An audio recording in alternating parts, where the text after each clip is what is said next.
পাকিস্তান কিন্তু মার্কিন লবির অনেক বেশি ঘনিষ্ঠ ট্র্যাডিশনাল আলি। ট্রাম্প যে দাবি করলেন যে আমি যুদ্ধ থামিয়েছি, তার বিরুদ্ধে অবশ্যই ভারতের কিছু একটা বলা উচিত ছিল। বিরোধী রাজনৈতিক দলের নেতাদের খবরাখবর নেওয়ার জন্য সেটাকে ব্যবহার যদি করা হয়ে থাকে, হ্যাঁ, সেটা খুব আইন মোতাবেক করা হয়েছে বলে মনে হয় না। সেই সন্ত্রাসবাদীদের কেন চিহ্নিত যদি করাও গিয়ে থাকে, তাদের কেন ধরা গেল না? তারা কোথায় আছে এখনো? সেটাও তো আমাদের আভ্যন্তরীণ নিরাপত্তার পক্ষে একটা খুব বড় প্রশ্ন। 22 এপ্রিল মঙ্গলবার ভয়াবহ জঙ্গি হামলা কাশ্মীরের পেহেলগামে, প্রাণ গিয়েছে 26 জনের। এরপর কেটে গিয়েছে প্রায় 2 মাস। এই ঘটনায় এখনো ধরা পড়েনি কোনো আততায়ী। সীমান্ত পেরিয়ে কিভাবে ঢুকলো জঙ্গিরা? গোয়েন্দাদের কাছে কি কোনো খবর ছিল না? পেহেলগামের এই ঘটনা প্রসঙ্গে 16 জুন সোমবার এক্স হ্যান্ডেলে কেন্দ্রীয় সরকারকে একের পর এক প্রশ্নে বিদ্ধ করেছেন তৃণমূল সাংসদ অভিষেক বন্দ্যোপাধ্যায়। তার এই প্রশ্নগুলিকে কিভাবে দেখছেন অধ্যাপক উদয়ন বন্দ্যোপাধ্যায়?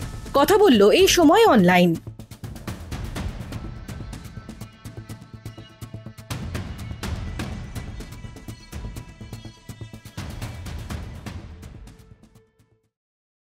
এই বিষয়টা আমারও প্রথম থেকেই মনে হচ্ছে যে এটা নিয়ে কেন গোপনীয়তা বজায় রাখা হচ্ছে ঠিক বোঝা যাচ্ছে না। যে প্রাইম অ্যাকিউজ যারা যারা ওদিক থেকে এসে, পাকিস্তান থেকে এসে পেহেলগামে 22 এপ্রিল যারা দুপুরবেলা এরকমভাবে ধর্ম বেছে বেছে মানুষকে মেরে দিয়ে চলে গেল, সেই সন্ত্রাসবাদীদের কেন চিহ্নিত যদি করাও গিয়ে থাকে, তাদের কেন ধরা গেল না? বা তাদের শাস্তি দেওয়ার যে ব্যবস্থা, সেটাই বা করা গেল না কেন?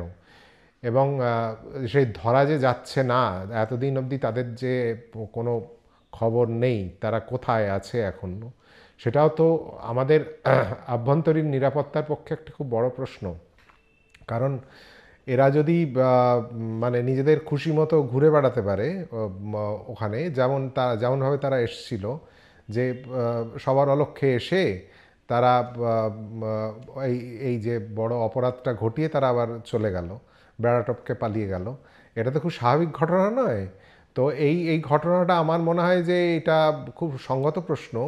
যে এই কারণে সঙ্গত প্রশ্ন যে এই যে 4 জন যাদেরকে আইডেন্টিফাই করা গেছে, এরা কিন্তু আমাদের অভ্যন্তরীণ নিরাপত্তার ক্ষেত্রে, in terms of internal security, একটা বড় থ্রেট হিসেবে কিন্তু এখনও রয়ে গেল।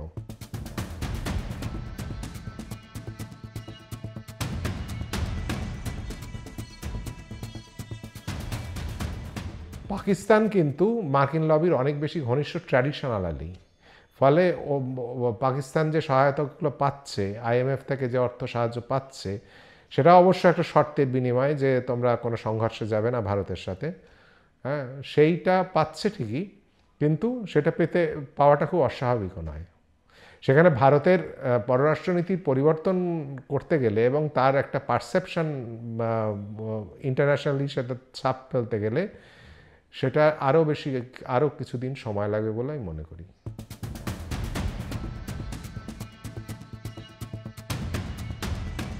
পেগাসাস সফটওয়্যার অবশ্যই যদি ব্যবহার করা হয়ে থাকে বিরোধী রাজনীতিবিদদের মানে ফোনে, হ্যাঁ, সেটা নানাভাবে জঙ্গিদের ক্ষেত্রেও ব্যবহার করা যেতে পারে। কিন্তু সেখানে তো জঙ্গি চিহ্নিত হওয়া প্রয়োজন। কে জঙ্গি আর কে জঙ্গি নয়, সাধারণ মানুষের ক্ষেত্রে পেগাসাস সফটওয়্যার ব্যবহার করা সম্ভব কি না, সাধারণ নাগরিক দেখে সেটা মানে ব্যয়বহুল যতটা, সেটা রাজনৈতিক নেতাদের ক্ষেত্রে ব্যবহার করা মানে বেআইনিভাবে হলেও যতটা সম্ভব, বা বিরোধী রাজনৈতিক দলের নেতাদের খবরাখবর নেওয়ার জন্য সেটাকে ব্যবহার যদি করা হয়ে থাকে, হ্যাঁ, সেটা খুব আইন মোতাবেক করা হয়েছে বলে মনে হয় না। যদি করা হয়েও থাকে, কিন্তু কে সন্ত্রাসবাদী আর কে সন্ত্রাসবাদী নয়, সেইটা চিহ্নিত করার, এবং এই কাজটা শুধু পেগাসাস দিলেই হবে না। এর জন্যে আরও বেশি ইন্টেলিজেন্সের আইবির আরও বেশি তৎপরতা এবং আরও বেশি এরকম তাদের টেকনোলজি নির্ভরতা আরও বেশি বাড়ানো উচিত বলে আমি মনে করি।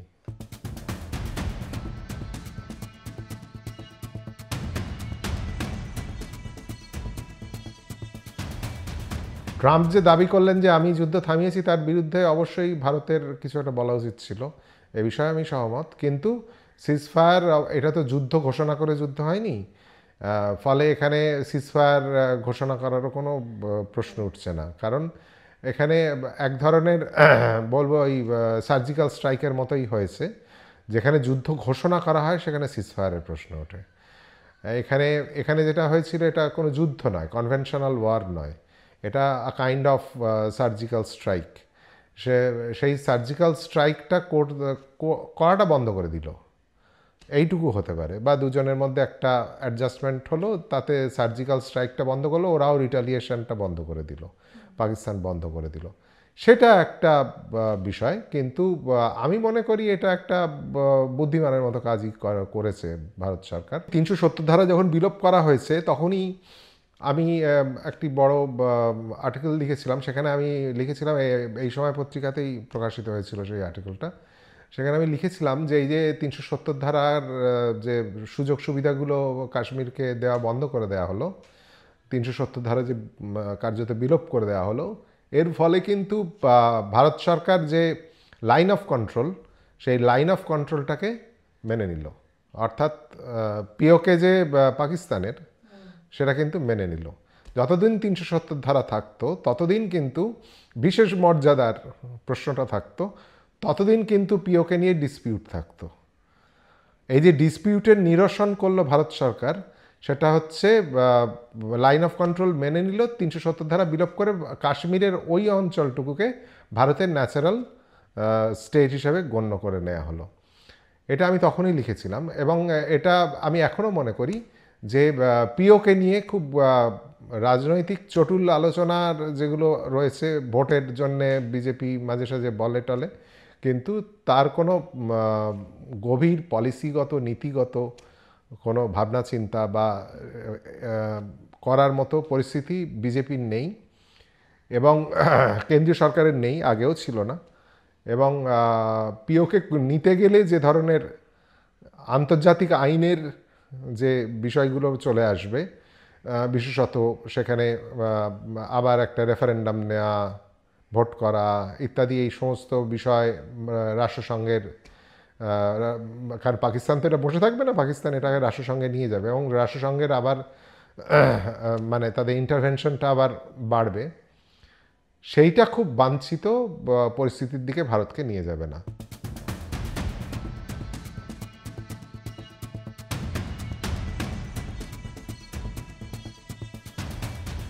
হ্যাঁ, দেশের নিরাপত্তা নিয়ে তো প্রশ্ন উঠবেই, কারণ 4 জন সন্ত্রাসবাদী তো এখনো ধরা পড়েনি। ফলে আপনি যে কাশ্মীরেই যান, তারা কোথায় ঘুরে বেড়াচ্ছে তো কেউ জানে না, নবডি নোজ। তাদের তো আইডেন্টিফাই করা প্রয়োজন ছিল, এবং তারা যে এরকমভাবে একটা অপরাধ করে নিয়ে, সেটা তো 1 মিনিট বা 30 সেকেন্ডে অপরাধটা করেনি, সেটা প্রায় আধ ঘন্টার কাছাকাছি সময় ধরে অপরাধটা করলো, করে তারপর তারা বেড়া নিয়ে পালিয়ে গেল, কোথায় গেল কেউ জানে না।